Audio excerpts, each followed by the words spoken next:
একটু অপ্রিয় সত্য কথা শুনুন, ভালো লাগবে। ম্যাডাম, একটা কথা বলবো বলে অনেকদিন ধরে ভাবছি আপনাকে, কিন্তু বলবো বলবো করেও ঠিক বলা হয়ে উঠছে না। আসলে কি জানেন তো, আপনি এমনিতেই খুব সুন্দর, কিন্তু নাকের পাশের ওই যে তিলটা আপনাকে একদম পরী বানিয়ে দিয়েছে। এত সুন্দর লাগে না ওই তিলটার জন্য আপনাকে, জাস্ট অসাধারণ লাগে। এইভাবে তেল মারা একটা কথা।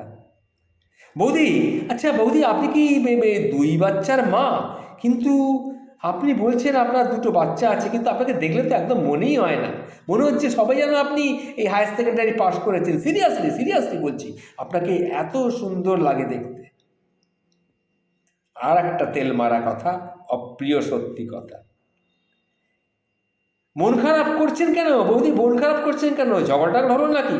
আপনার মতো একটা মানুষের সত্যি এরকম ঝগড়া করা যায় এটা ভাবতেই পারি না। আপনার মতো মানুষের সঙ্গে লোকে কিনা ঝগড়া করছে, সত্যি বিশ্বাস হয় না।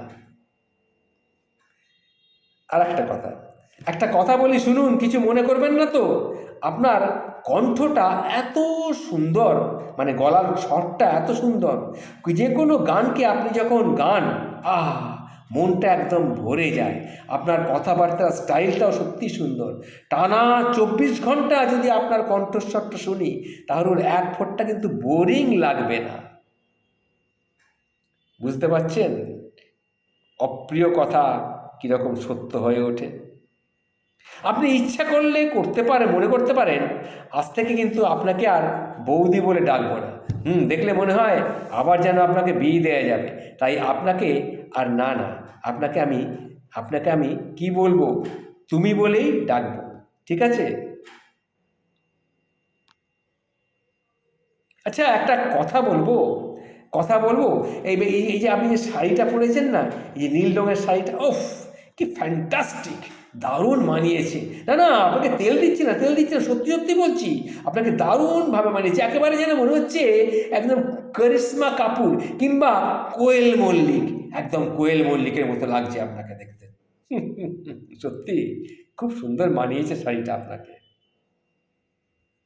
আর একটা অপ্রিয় সত্যি কথা, জন্মদিনে এবার কি করলেন আপনারা? আপনার ভাই অফিসের কাজে ব্যস্ত, কী যে বলেন! আমি এরকম একটা বউ, যদি বউয়ের জন্মদিন হতো, কেউ কি অফিসের কাজে ব্যস্ত থাকতে পারে? সিরিয়াসলি সত্যি, আমি হলে কিন্তু আমি ছুটি নিয়ে নিতাম। হাসবেন না, আমি কিন্তু সিরিয়াসলি বলছি কথাটা, একদম হাসবেন না। এই যে কথাগুলি বললাম, অবিশ্বাস্য হলেও সত্য, কিছু কিছু মানুষ আছে নিজের অফিসের কলিগ, পাশে বসার বন্ধু বা বন্ধুর বউ বা বৌদি, এদের বা অন্যান্য কোনো ম্যাডামদের সম্পর্কে ঠিক এইভাবে, জাস্ট এইভাবে প্রশংসার কথা তারা শুনিয়ে থাকেন। এটা হচ্ছে একটা কথা, এইভাবেই তারা শুনিয়ে থাকেন। এর গভীরে যে কত বড় একটা লাম্পট্য রয়েছে, অসৎ কামনা লুকিয়ে রয়েছে, খেয়াল না করলে আপনি কিন্তু বুঝতে পারবেন না।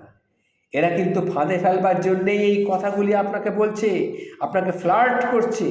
এদের সংখ্যা কিন্তু দিন দিন বেড়েই চলেছে, এটা মাথায় রাখবেন।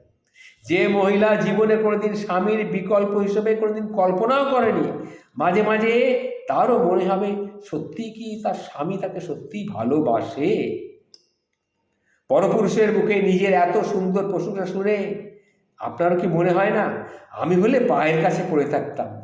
এই কথাটা শুনে মহিলাও ভাবেন, সত্যি স্বামী হয়তো আমাকে বঞ্চিত করছে, আমি আরও কিছু ভালো তো আশা করতেই পারি। যে মহিলা একটা সুখের সংসারে আছেন, বাচ্চা নিয়ে, স্বামী নিয়ে সুন্দরভাবে রয়েছেন, কোনো অভাব বোধ করছেন না, সে মহিলাও যখন বাইরের কারোর কাছে এইরকম ধরনের প্রশংসা শোনেন, তখন তার মনে হতেই পারে, ওর সাথে এতদিন সংসার করলাম, একটা দিনের জন্য তো কই আমার সৌন্দর্যের কোনো প্রশংসা করলো না।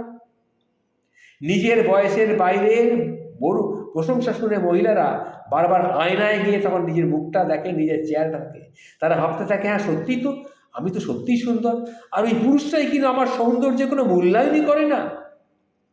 এইভাবেই শুরু হয় পৃথিবীর সবচেয়ে নিকৃষ্টতম সম্পর্ক। ইনোসেন্ট প্রশংসা এইভাবে ধ্বংস করে দিতে পারে একটা মানুষকে, একটা পরিবারকে। এটা ভাবার কোনো কারণ নেই যারা এইভাবে প্রশংসা করছে এরা ফ্রি মাইন্ড, এরা ইনোসেন্ট মন নিয়ে করছে না, এটা ভাবার কোনো কারণই নেই। অবশ্যই কুমতলব নিয়ে তারা প্রশংসাটা করছে, এটাই ভাববেন, এটাই জানবেন। যদি জীবনে সুখী হতে চান, কারো হালকা প্রশংসায় কখনো গলে যাবেন না, বরং এদেরকে এড়িয়ে চলুন। আবার বলছি, এই যে কথাগুলি বললাম, এতক্ষণ প্রশংসাসূচক বাক্য আপনাদের সামনে তুলে ধরলাম, এগুলো কখনো কিন্তু আপনারা মনের মধ্যে নেবেন না, এগুলো নিয়ে এড়িয়ে যাবেন, বরং এদেরকে এড়িয়ে চলুন। প্রশংসা শুনতে সবারই ভালো লাগে, আমারও ভালো লাগে, কিন্তু অ্যাভয়েড যদি না করেন, ধীরে ধীরে কিন্তু এদের ফাঁদেই আপনি পড়বেন, এটা মাথায় রাখবেন।